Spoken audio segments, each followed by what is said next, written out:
Hey, I love it when it works. This is such a joy, isn't it? Thank you so much for the invitation. I'm really very, very pleased to be here. There's a thing going on around, because of the generative AI, because of what these tools can do, because of our students' use of these tools, we need to change what we do as institutions. We need to somehow change our long-established approaches to assessment, to assignments, so as to prevent our students in some way, or make it much harder for them to cheat at these things.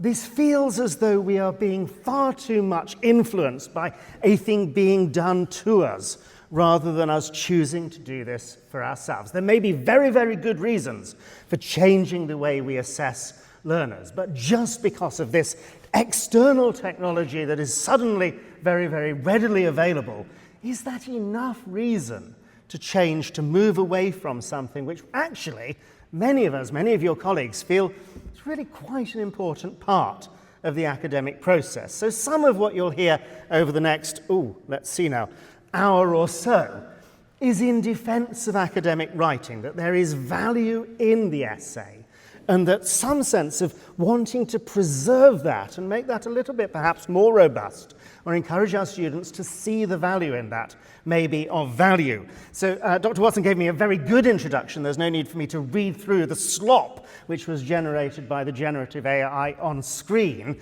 The illustration there was that period when people were getting ChatGPT to produce these caricatures without any concern about the amount of water and carbon dioxide and electricity that would use or produce.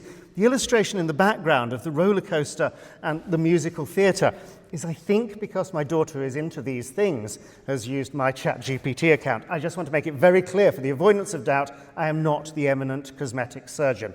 I am much more like the person Dr. Watson described. The outline of the talk over the next, as I say, hour or so, I want to start, because I'm a teacher educator, with learning theory, forgive me. I want to focus on what we think is of value in academic writing, and I'd like your views on that. There are lots and lots of ways that the generative AI helps with this. It is Baymax, the cuddly, friendly robot. It is perhaps your friend, or at least it's willing to pretend to be your friend. It's very good at faking things, isn't it? There are other ways in which the generative AI is definitely not your student's friend. And then I've got like one slide or two about a possible way forward with that. So hopefully that's going to be okay for everybody. We'll see how it goes. Right, so learning theory. I'm a teacher educator. I am contractually obliged to start with a discussion of social constructivism here. Lev Vygotsky. And of course everybody knows Vygotsky because of the zone of proximal development. More of that in a few slides' time. But really Vygotsky's insight is that learning happens through the medium of language. It is not all in a merely Piagetian child as lone scientist mode.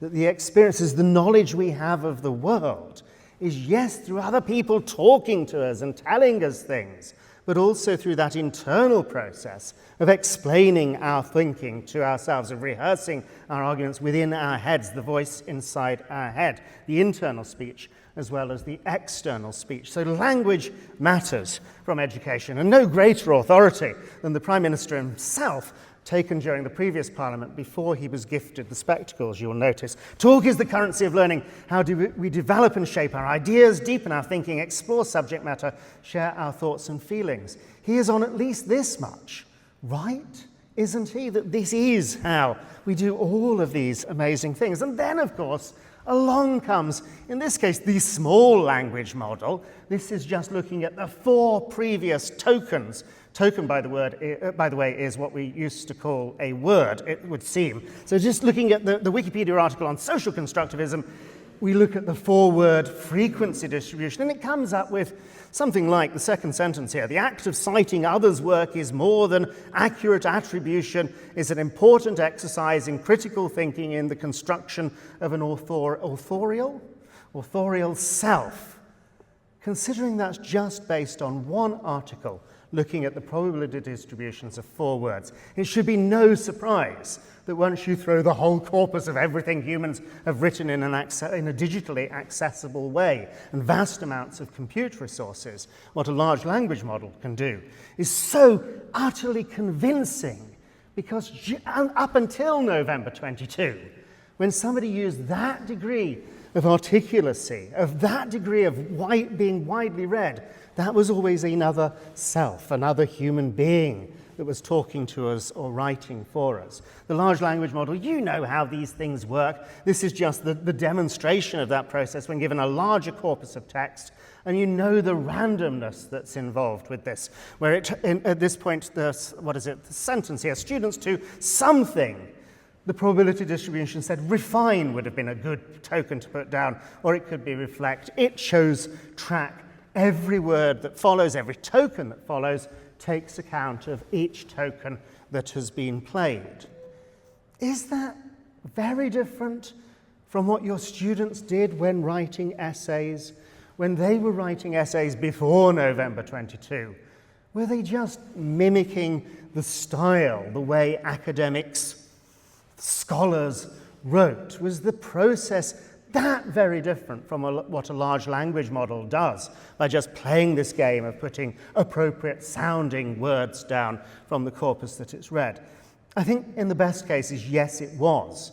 But in some cases, perhaps it was just, you remember reading the things that adopted this horrid, highfalutin academic style, and you said, could you not just get to the point, tell me what you mean in simple, clear, concise language?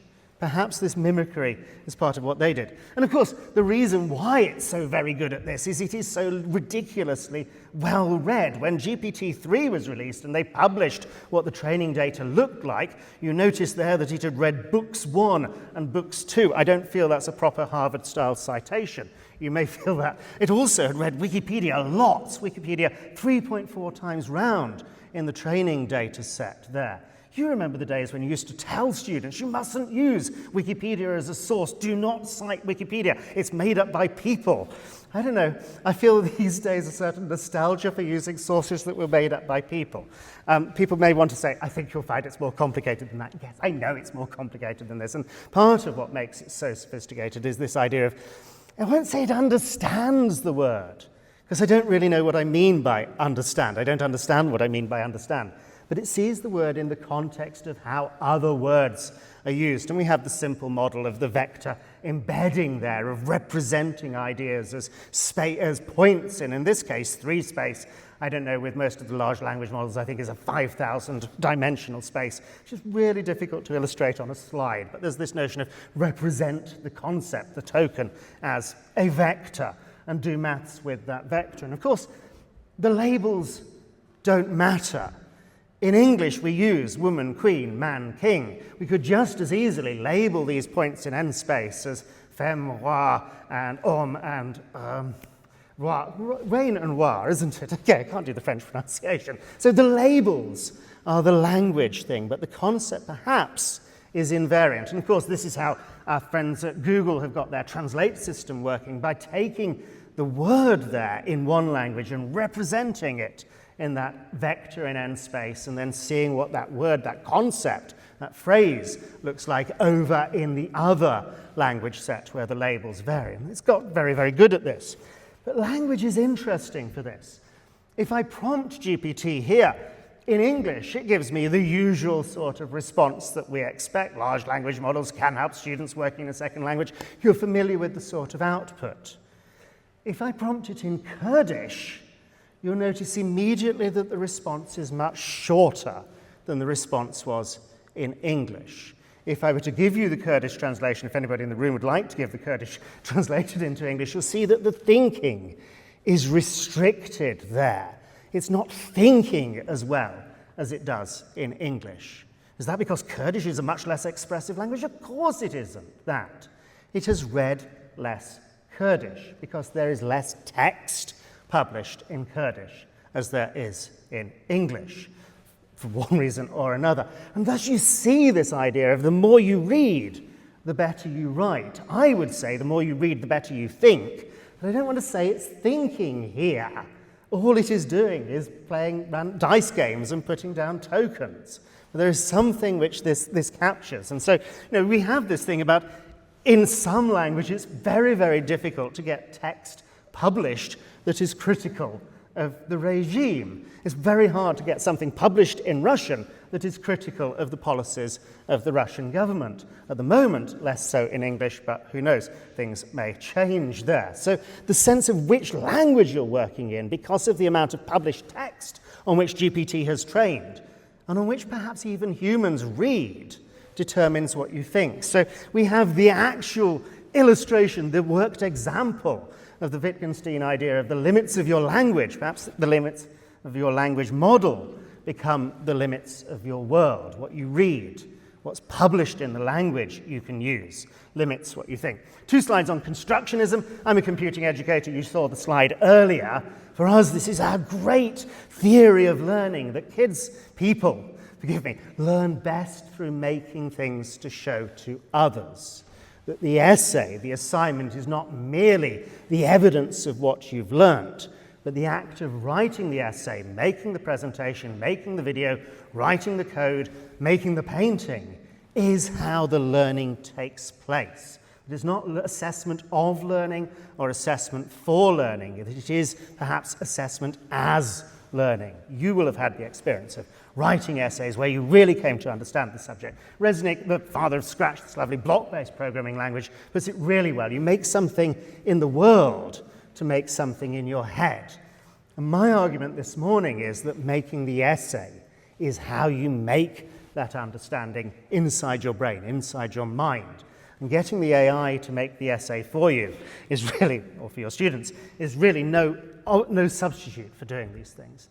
The other learning theory I want to reference is Downes and Siemens' learning theory for the digital age, that given ubiquitous access to knowledge, to information, what matters is how you can access that. And what really matters for this is the ability to make connections.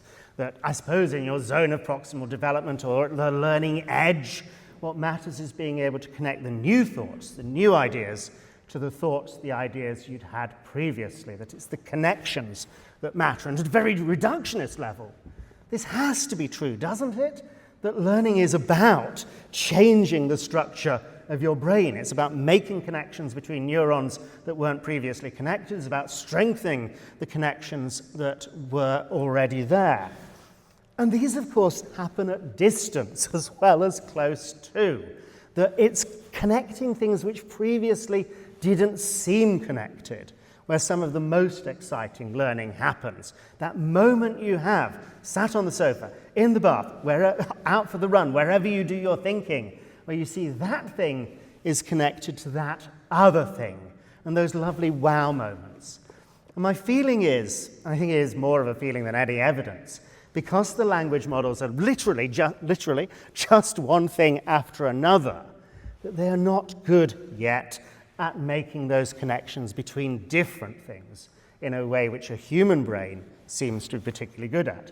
The neural net, which looks superficially very similar to the neurons, and of course is inspired by how neurons are connected together, isn't the same.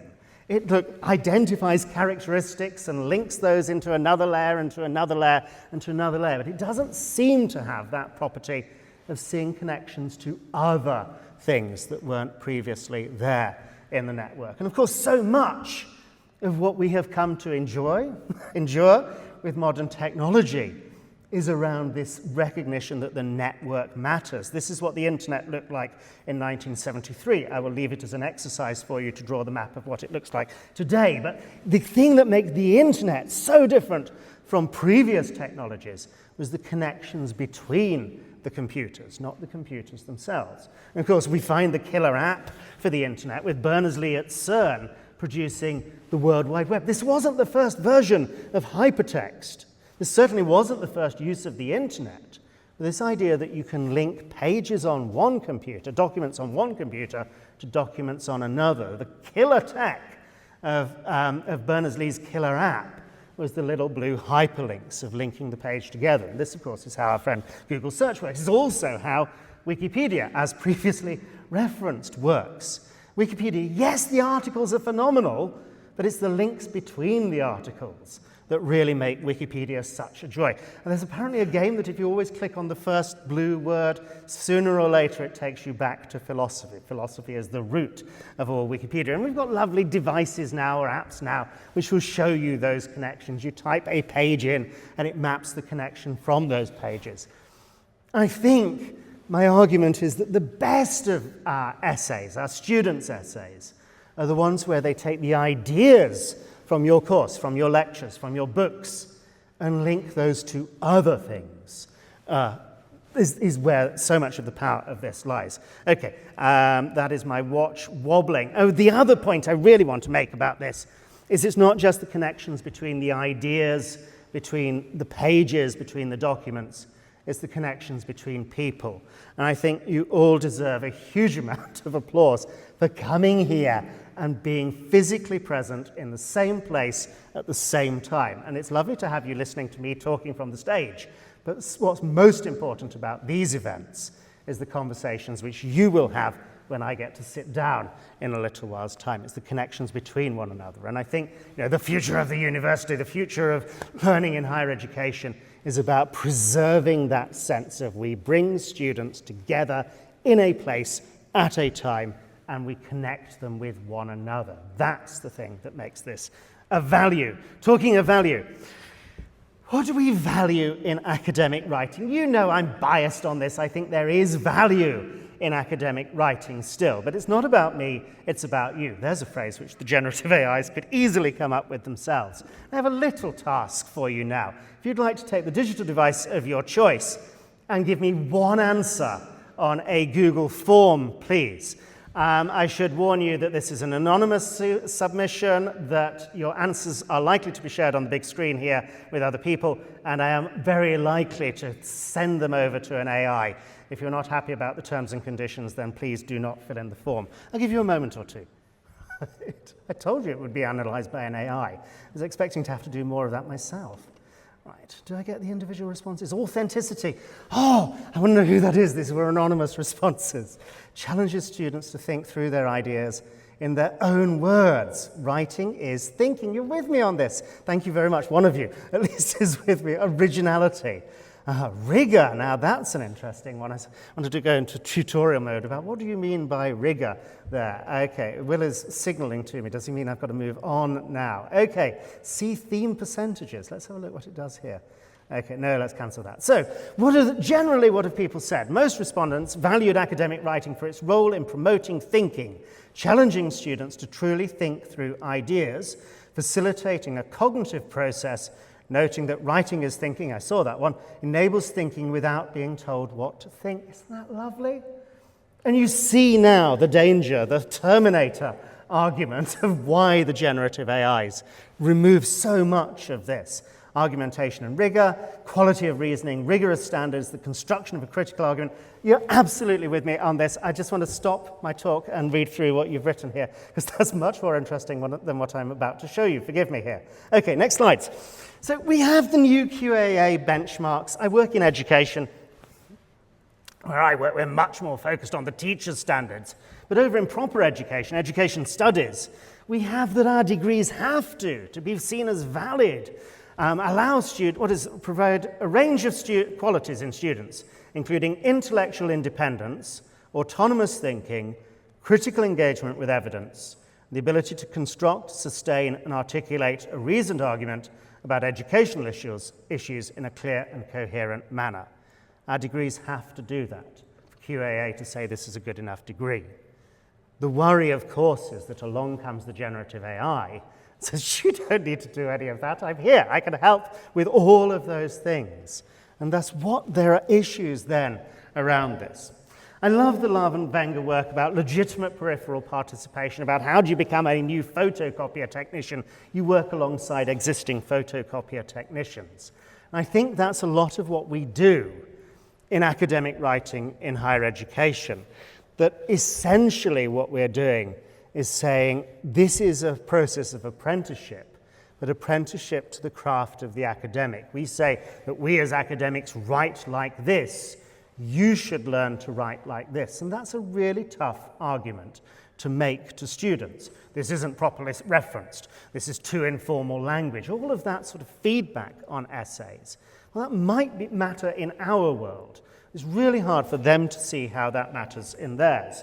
So this is old now. This was back when we were allowed to use Twitter, when Twitter hadn't become became X and quite so horribly toxic. What do you think is meant by academic writing style? I tweet that out to my followers and get some interesting responses. Keith Turvey does a job similar to mine at Brighton. Movable target, depending on the journal, essay, subject. I prefer the concept of academic voice. I like that. Otherwise, it gets reduced to nonsense like don't use first person. Nothing wrong with using first person. The voice you hear when you read someone's piece. I ask myself, is this voice informed, confident, open to the possibility of different interpretations of the evidence? I certainly get informed and confident when I read the output of ChatGPT or the others. Open to the possibility of different interpretations of the evidence, it seems less likely to do that. Style of writing that all is about conveying a restricted code a la Bernstein. Put your hand up, please, if you know the reference to Bernstein here, if you know what that's... Okay, right. To exclude the many for the sake of the few. You need to be part of the club to decode the message. And I think there is... My worry about the bad bits of academic writing is that that's how it comes across to our students. It's my work-based struggle. I'm a popular writer, and writing in the academic style I find really difficult. I want to write for the majority, not the minority. My latest feedback on a paper was that it was written in a journalistic style. I think we all know that that was not meant as a compliment, don't we? Bill Gibbon used to work at the ministry, usually full of meaningless waffle reference to out-of-date books only ever found in the reference section of a very dusty library. Question mark, question mark. Emma Gatto at Winchester. A lot of respect for Emma.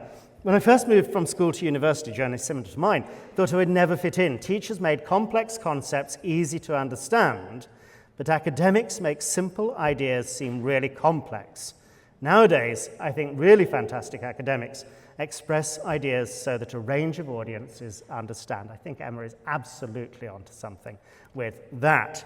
So I asked my own PGC students, my trainee teachers, what do they think academic writing means? The first answer is pretty good, isn't it? Researching a topic in depth, using scholarly articles, reputable sources, writing an essay or article based upon the research, using appropriate references or citations.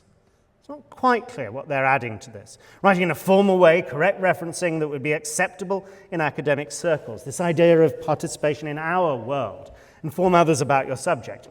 And then we get being pretentious with your work to stop the masses from being able to academically write. We will forgive the split infinitive, won't we? Okay. Scary. Never had any lessons on how to write academically or at master's level. And that's the thing that worries me about the folks who get put off from this, who don't feel they can participate in this way, who don't feel that there's a sense in which their voice gets heard. And I suppose the key message here is back to my constructionism notion that the assignment is not only for assessment, it's the process you go through of writing the essay, of producing the thesis, the dissertation, the portfolio, the whatever that matters. The actual product itself is accidental to the process. We may or may not get to hear Rory Sutherland explaining it. We've not done a sound check here. Okay. Most of you, if you were students, wrote essays or something like that as undergraduates, as students, right? Fairly confident to say that nobody's actually kept them, right? Nobody's reread them. In fact, the essays you wrote are totally worthless, okay? Of course, okay. However, I realize I'm showing my age by showing a handwritten essay here, whereas, of course, you young people get your parents to type them for you. No, anyway, but the value wasn't in the essay. The actual end product is worthless, okay? What's valuable is the effort you had to put in to produce the essay. Now, what AI essays do is they shortcut from the request to the delivery of the finished good and bypass the very part of the journey which is actually valuable, which is the time and effort you invest in constructing the essay in the first place. The essay is worthless, okay? You'll never go and reread it, and if you do, you're embarrassed. What was valuable about that essay was the effort required to produce it. Do you ever tell students that? Nobody's actually interested in the essay. The thing that they are writing is of very, very limited value. The thing that matters is the process that they go through. And the process they go through, there are two paths in the wood here, aren't there? You could get the AI to write all of this for you. It will do a very, very good job of this. But you won't have gone through the process there. And that seems to be something that matters. Okay, there are values to academic writing. One of the lovely experiences I've had in this role is working with Georgian universities, that's former Soviet Republic, not state in America, around academic integrity across all of Georgian higher education.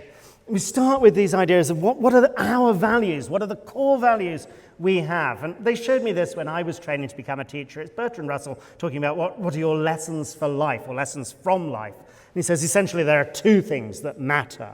One is being honest, of just looking at the evidence and presenting things without fear or favor, of being truthful about things. And the other is about being kind. He says, love is wise, hatred is foolish. And, as core values, that is not a bad starting point for this. Next slide, please. No, next slide, please. There we go. And so I reviewed the Georgian higher education, Georgian universities' academic writing syllabuses. They teach academic writing as like a first-year module. Something to be said for that approach. And in many of their module specifications, they had identified the values they wanted their students to have. Top of the list there in my analysis of their work was about honesty, of telling the truth, of presenting your own work. There's also a thing there about respect for others, respecting the author's original voice, showing respect, about curiosity, about wanting to find out more. And I think that is part and parcel of what we value in the academy, as well as just doing the work of sticking at it. It gets hard, but we put in the effort because the effort is rewarded, that diligence matters as well. I don't know, have you done the moral machine experiment? These are trolley problems, and it does you a whole sequence of trolley problems, and you have to decide what the self-driving car should do. Once upon a time, this was an entirely hypothetical exercise. I'm increasingly worried that they are already going to have these value statements plugged into them. So what values should it do? Should it value all human life the same? Well, yes. One would hope so. If a child runs out in front of the car, you should generally brake. Seems to be something you want in the code for the self-driving car. In fact, if a person runs out in front of the car, braking seems to be a reasonably good idea. When MIT do this, they track which IP address, which geolocation you've accessed the moral machine experiment from. And then they run the analysis, on the answers people give. In the UK and the US, people would rather sacrifice the older person for the sake of the child, if given that moral dilemma. Because think of all of that potential, think of the innocence there. Of course, we would value the younger person. In some Eastern cultures, Japan, China, notably on the diagram there, people choose to preserve the life of the older person and sacrifice the child. Because think of all of that experience, think of how much they have contributed to society and how much would be lost. What values do you want your self-driving car to be programmed with? Is there a universal set of values that we should have in this context? And what values do your language models have?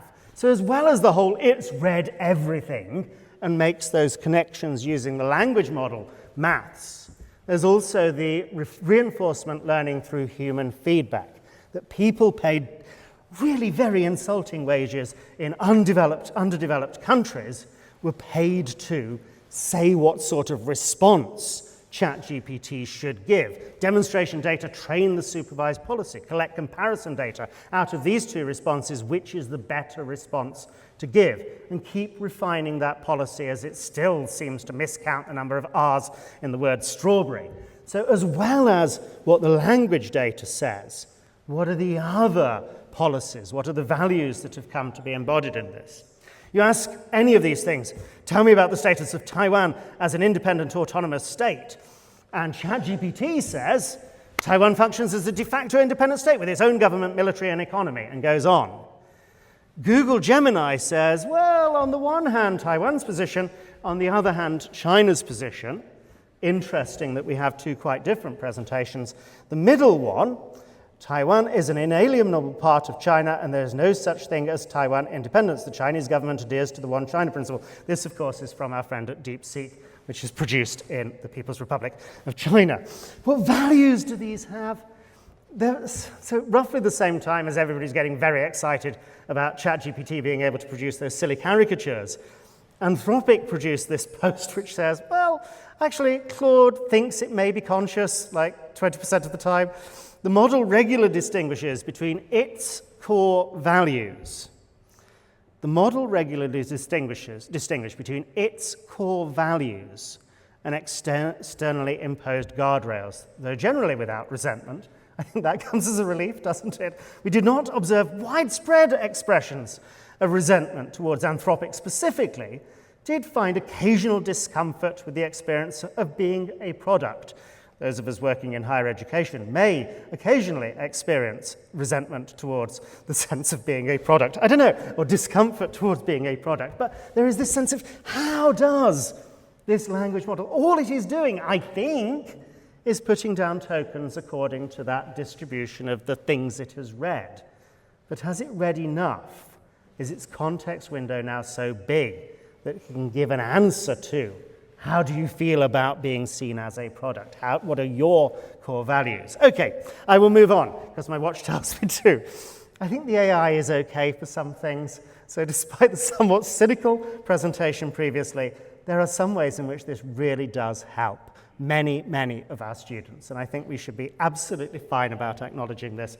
A weird thing happens, like the HEPI, Higher Education Policy Institute, sends me an email saying, would you like to come to a roundtable dinner? I say, yes, because there's like dinner involved. It's going to be hosted at the British Academy. Yes, very much so.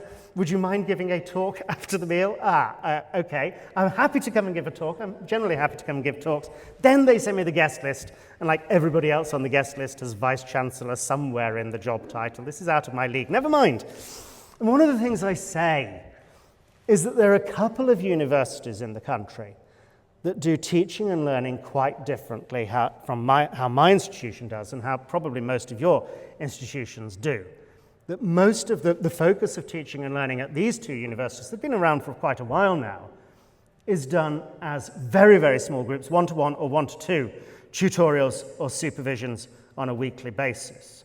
Students produce essays or answers in advance of that, and then the academic critiques that work, engages with a discussion with these students, really challenges their thinking and the assumptions that underpin all of this. You'll know that that is really very expensive, and people with Vice Chancellor in their job title somewhere know that this is an expensive way of doing things. The irony, of course, is that we give that high level of one-to-one access to the academic to typically those who are most capable, according to their A-level results, of working entirely independently and autonomously, and other students who would benefit most from that don't get the opportunity to do this. A number of us are really quite excited about opening up the possibility of generative AI being able to do that sort of really critical, detailed debate and critique of a student's work in advance, if the student chooses to use it like that. And there are big ifs there. We talk about the zone of proximal development. I've referenced Vygotsky already, that the learning takes place in that gap between what the student can do already and what they can do when helped by, when supported by the more knowledgeable other. And the generative AI is certainly an other and is certainly more knowledgeable. Is it quite what Vygotsky had in mind? Probably not, in all honesty, writing when he did. What the learner is able to do in collaboration today, they will be able to do independently tomorrow. That is quite a big promise. It really is, yeah? If they're using the generative AI in that form. There are some things which I think very few of us would have any objection to. My daughter's dyslexic. She's allowed to use the laptop in lessons. She's allowed to use the dictation tool to get ideas. I was about to say down on paper, but really it's down on screen, isn't it? You will have students, you yourself may struggle to actually start writing, but perhaps you feel quite comfortable by start talking. Just get the ideas down on screen and start editing them. Yes, it's using AI. It's not so much generative AI. We had Studiosity. Hands up if you had Studiosity. Have Studiosity. Okay, it was like a service you could get, so support for students with academic writing. They write the thing, they send it to Studiosity, who sends it to students, graduate students in Australia and New Zealand, because they're working at the overnight for us. They write it, come back with fairly generic feedback on it. We stopped paying the subscription because all Studiosity were doing was sending the work to a generative AI trained with their particular responses, and we got that back. So my colleagues wrote their own custom GPT, which would accept the essay and the module handbook and give feedback on the draft. So I take an essay from one of my students with their permission and send it to our Right Now service. It says there are strengths here, some sentences are overly long and complex. You might wonder how one of my students would end up writing sentences that are overly long or complex. There's occasional informal phrasing, overall alignment with the brief. So it gives that fairly detailed feedback. Of course, I ask it on the student's behalf, what should I do to improve my grade? It says, make your analytical framework explicit and dominant. It's fairly decent feedback from them. And of course, what they really want to know is what mark will this get? And my colleague has put very, very careful guardrails in place to stop the, oh, but Right Now said this deserved 80%. My tutor says I can only have 58% for this. I do not provide grading or hypothetical grading scenarios. I can do, though, have you understand how your work aligns with the marking criteria and gives reasonably helpful feedback on that. We now require, although it is often more honoured in the breach than the observance, students to acknowledge any help they have had. So help from their friends, help from their tutors, help from the vast machine intelligences should go in at the start of all of our assignments, this sense of transparency, of honesty there in academic writing. I'm quite strict about this, and so most of my students actually do this. I would like to thank my fellow students for weekly discussions. Professor Mulberry provided helpful feedback. He says it's helpful now on the draft. I also consulted ChatGPT for helping with a charitable interpretation of Teague and Lister's 2014 work. They talk about instruction being at the concrete operational level. I asked ChatGPT how I might identify such instruction at other levels. The interaction is pasted in Appendix 2. I think this is phenomenally good. Here is a difficult idea. He could, of course, have come to me. He could have talked to his friends about this. But he's gone and asked ChatGPT for what does this mean in practice, and shows me what that conversation looks like. And actually, he says the following interaction between the author and ChatGPT was an attempt to see what instruction at the 4 Piagetian levels might actually look like. In my judgment, the response from ChatGPT is not very helpful in practice. But you see the response there, and it's a pretty good response, and that's helped him understand this deep, subtle idea, and he's been entirely upfront about that process. I think that's fine. He could also, of course, send it to Notebook LM. Notebook LM will read loads of academic journal articles very, very well for you and give you the podcast version of this and give you the video explainer of this. If you've not tried Notebook LM, try Notebook LM, please. It's so very, very good. Get your students to do it with their own work, as well as the papers that they read. If you're ever having one of those down moments, give it your academic CV and ask it to tell you about yourself. And because there's these super enthusiastic American voices, they just will absolutely praise you to the ends of the earth and back. Anyhow, so I give it Sam's essay, and it will produce the visualization of this. This is a phenomenally nice characterization of his work. If he'd included that, I would have had qualms. Seeing that, I think is a very nice way of seeing it. It will also, of course, do the thing which Paul's Right Now refuses to do and give feedback on the work as submitted. So it says, grasp key concepts, critically evaluate literature, distinction level work. The author does an excellent job of critical evaluation. Rather than just summarizing literature, they actively evaluate its robustness. For example, they critique for jumping to conclusions based merely on student preference surveys, pointing out that the empirical evidence for life code. Okay, so it's doing a very good job of analyzing this. It's getting way more detailed feedback from ChatGPT from Notebook LM about his work than he does from me. For a student like Sam, this seems a very, very positive use of the technology. Okay, let's talk about the things when it's not quite so helpful as Sam's absolutely upfront, honest approach to using this. as Sam's give me feedback on my essay as written, which seems absolutely fine. Okay. Show of hands time. All right, so this is in the context of you as an academic writing a paper for journal submission. You can ask the same questions to your students about essays they write for you. Do you think it is cheating as an academic if ChatGPT explains something to you? Please put your hand up now if that's cheating. Do you think it is cheating if ChatGPT gives you some ideas for a paper you are writing?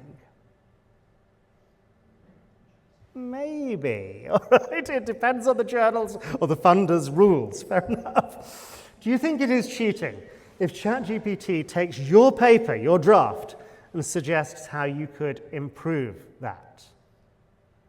Okay, I'm getting 2 or 3 more hands coming up, depending on the journals and the funder's rules. I know.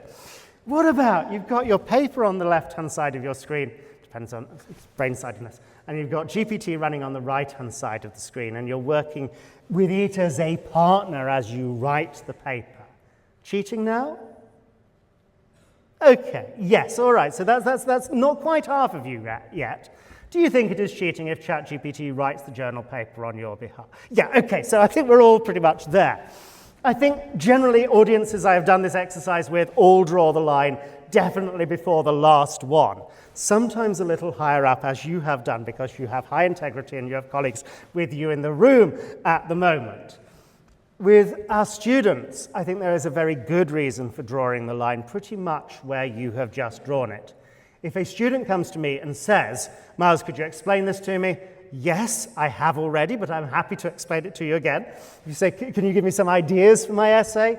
Of course I can. Have you read the program brief? Have you read the module handbook? But yes, that's what I do. It's part of the job description. I don't have hours on workload for reading drafts and suggesting improvements. But if a student cares enough, I will read their paper and suggest ways that they could improve their paper. Writes their paper with them is a whole other matter. There are occasions on which I would, but it will only be in exceptional circumstances. Students with summaries of adjustment, students whose first language is not English, students who are struggling with academic English, I will spend time sitting down side by side. I won't write text, but I will collaborate with them as they write stuff. If a student comes to me and says, Miles, could you write my essay for me? I think they know what the answer will be. If a student goes to one of their friends or their mentor in school and says, could you write the essay for me? They know what the answer should be. There is a very clear moral line passed there. If they're coming onto your undergraduate courses, they put these personal statements together, and those of you who are working in admissions or admissions-facing bits will have seen the slop that goes into personal statements now. UCAS are absolutely clear about this, yes? Using AI tools can harm your chances of receiving an offer. They make this threat that UCAS have a special portfolio of skills that they can tell whether you have cheated on your personal statement, and they may ban you from higher education forever if you cheat on them. I don't know how they're going to do that. There are legal challenges open to them.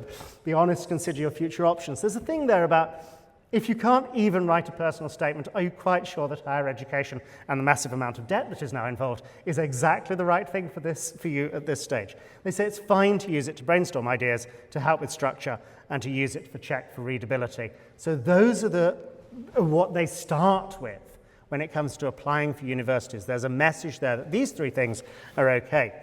Roehampton's current guidance for students says, we think it is fine. As a university, we have taken the view that it is fine to use AI for the 7 things that I list at the top there. They list at the top there. Generally not such a good idea for writing assignments or any part of them now, or taking exams. That's an interesting one. Generating fake citations. Clearly, we allow it for generating authentic citations. It's just the fake citations which are not allowed. Falsifying data, and avoid AI for replacing your own thinking. And the last one, I think, is the important thing. There's a lovely paper from Anthropic, the people who make Claude.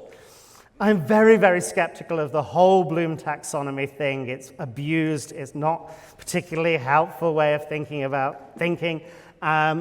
And there are lots of abuse. Anytime you see a pyramid, it's almost certainly a bad idea. Even a pyramid that's turned upside down is probably a bad idea as well.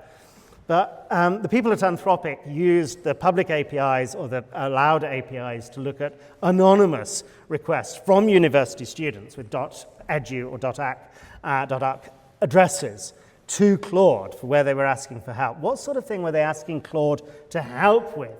It wasn't the bottom layer of your Bloom taxonomy pyramid. It wasn't the knowledge retrieval. Perhaps the students had learned things. Perhaps they just used Google for that. That's probably a good idea. It was the higher order thinking skills. It was things like creating and analyzing, where students' queries or prompts into Claude suggested that that was what they were wanting help with. And the problem, one of the many problems of the AI detectors is that if you are writing in English as a second or additional language, you tend to use very common words and very common sentence structures. And then the AI detector says, oh, that looks exactly like the sort of thing which a generative AI would produce. The technical term, if you want to just drop it into conversation when you're back home, is perplexity there. Perplexity is when, it picks up the like you had in my token generation example earlier, of it picked an unlikely word to come next. GPT and its brethren will do that, but perplexity is when the words seem odd in context. I don't know, do you not think that's just one of the lovely things about your best students' essays, the way that they have a quirkiness, an idiosyncrasy to them, that they have ideas that you were not expecting to see, that they use words that you were not expecting to read there. The generative AI will not do that sort of unexpected thing. It writes in a very stylized, standardized. How do I tell that it's been AI generated? Because it's way better than what my students from 4 years ago would have been able to write.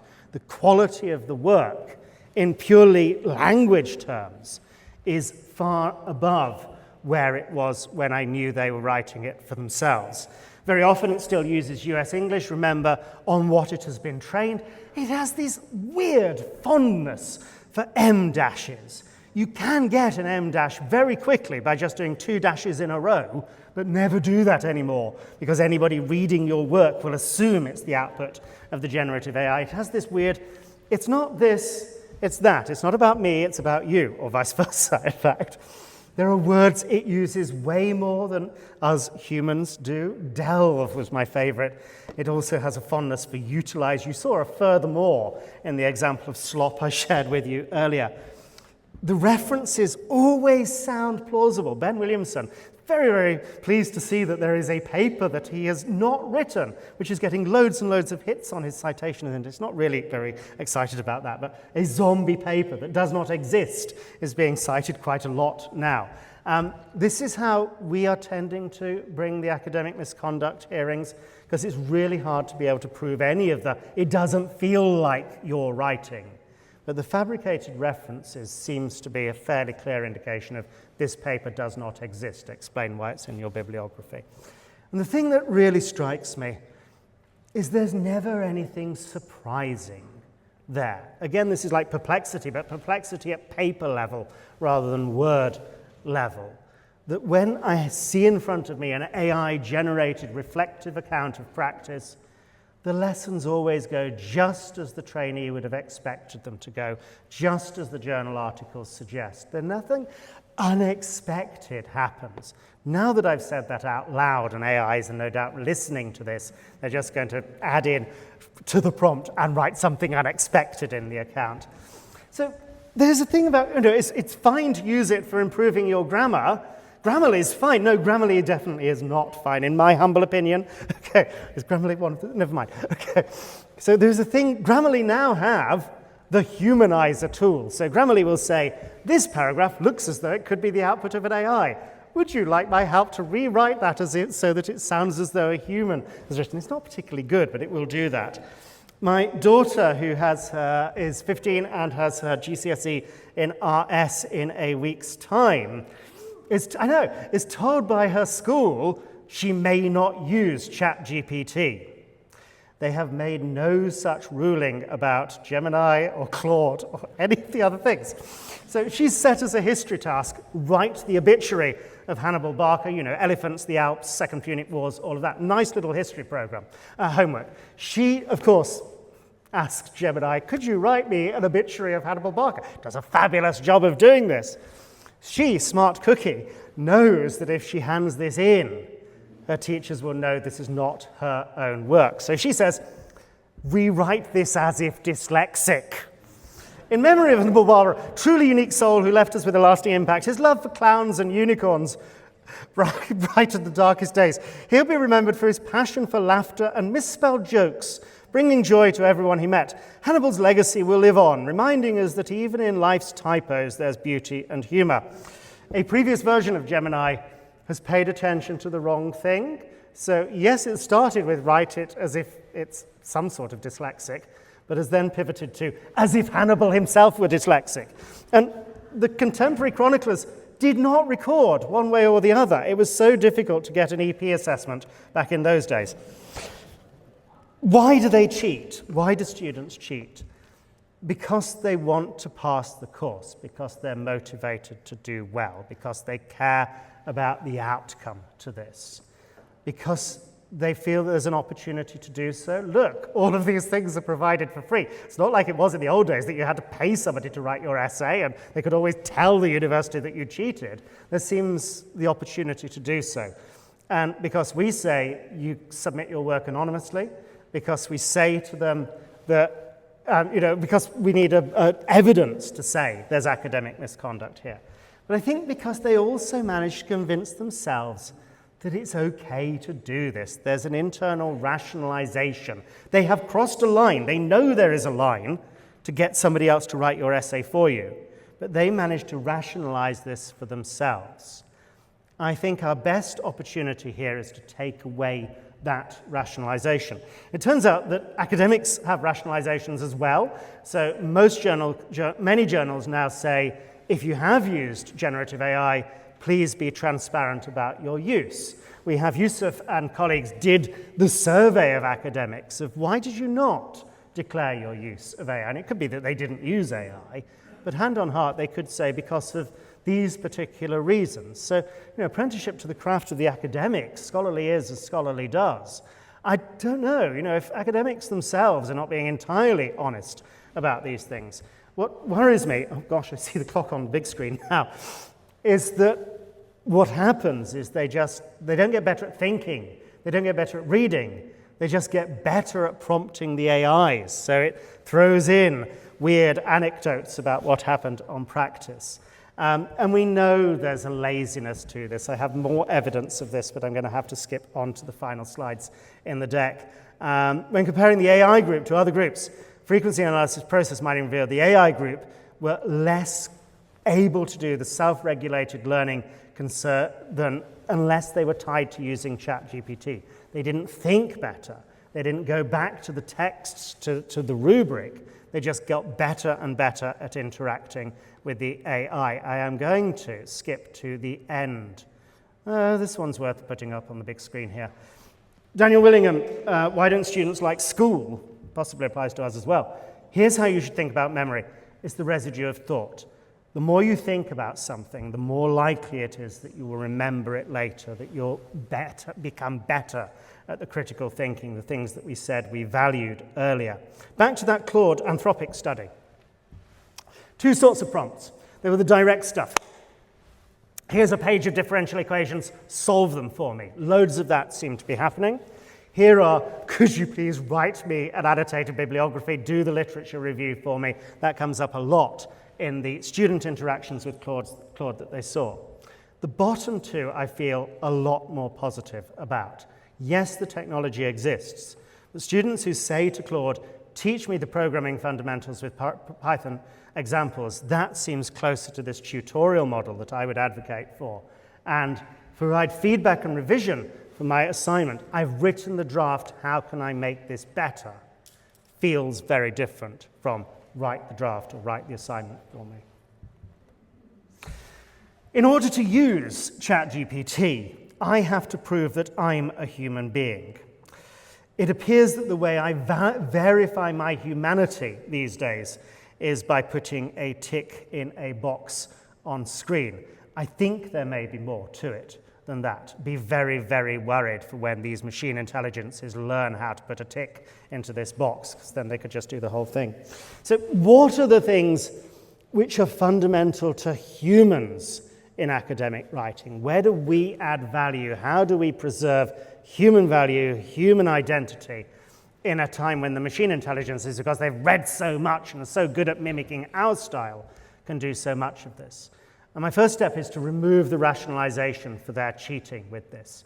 Tell them that they won't learn as much if they cheat on the assignment, that the value is not the product, the value is the process. This is a tough sell, I know, but any evidence, all the evidence you can bring to bear of why this is not helpful for their development as scholars, as academics, as people matters. There are ways of, think about the Bloom taxonomy stuff. Think about the stuff which is okay to outsource to the machine. Check that these references are in the correct Harvard format does not seem like cheating for me. That doesn't seem as though we're focusing on the right things. I think we really should pivot towards cherishing the distinctiveness, the individuality in what they write, their actual sense of their voice rather than some abstract academic voice.